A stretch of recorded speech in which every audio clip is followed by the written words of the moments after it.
చేస్తారంటే అకాల వర్షాలు వచ్చి కనీసం రైతు పరిస్థితి నాశనం అయిపోతుందండి. రైతుని పట్టించుకోండి. రైతుని రాజు వద్దు రారాజు వద్దండి. రైతు పండించిన పంట 45 గంటల్లో బ్యాంకులో వేస్తారో రైతు చేతికి ఇస్తారో ఇవ్వండి సార్. ఇది వరకు రైతుకి ఏ రోగం ఉండేది కదండి.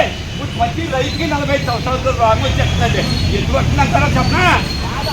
బాధ ధాన్యాలు అమ్ముడు ఒక బాధ అండి.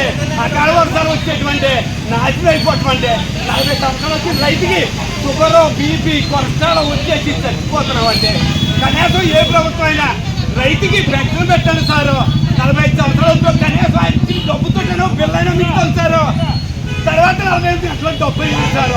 మా పరిస్థితులు బాగోలేదు సార్. బెల్లం పుట్టు ఒక బ్యాగ్ లో పెట్టేశాం సార్. అవగాహన దగ్గర పెట్టేశాం సార్. రేటు సార్ పట్టించుకోండి సార్.